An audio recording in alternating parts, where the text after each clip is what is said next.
মধ্যপ্রাচ্যের সংঘাত নতুন মোড় নিয়েছে। ইরান ও ইসরায়েল যুক্তরাষ্ট্রের পাল্টাপাল্টি হামলায় এখন সরাসরি হুমকির মুখে উপসাগরীয় আরব রাষ্ট্রগুলো। লোহিত সাগর থেকে আরব আমিরাত, অস্থিরতা ছড়িয়েছে সর্বত্র। যুক্তরাষ্ট্র ও ইসরায়েলের বিমান হামলার জবাবে ইরান সরাসরি উপসাগরীয় অঞ্চলে থাকা মার্কিন ঘাঁটি লক্ষ্য করে শত শত ড্রোন ও ক্ষেপণাস্ত্র ছুড়েছে। এই হামলায় কেবল সামরিক লক্ষ্যবস্তু নয়, আক্রান্ত হয়েছে অসামরিক ও জ্বালানি অবকাঠামো। ৩রা মার্চ কাতারের পররাষ্ট্র মন্ত্রণালয়ের মুখপাত্র মাজেদ আল আনসারি কড়া হুঁশিয়ারি দিয়ে বলেছেন, সব লাল রেখা অতিক্রম করা হয়েছে।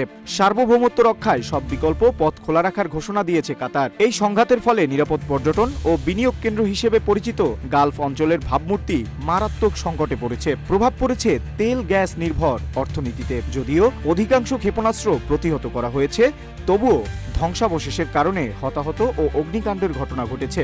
বিশেষজ্ঞদের মতে ইরান ঝুঁকি বাড়িয়ে উপসাগরীয় দেশগুলোকে চাপে ফেলছে, যাতে তারা যুক্তরাষ্ট্রকে যুদ্ধ বন্ধ করতে বাধ্য করে। বর্তমানে আরব আমিরাত ও প্রতিবেশী দেশগুলো প্রতিরক্ষামূলক অবস্থানে থাকলেও তারা যুক্তরাষ্ট্রকে ইরানে হামলায় আকাশসীমা ব্যবহারের অনুমতি দেয়নি। তবে যুদ্ধ দীর্ঘায়িত হলে এই কৌশলগত অবস্থান বদলে যেতে পারে।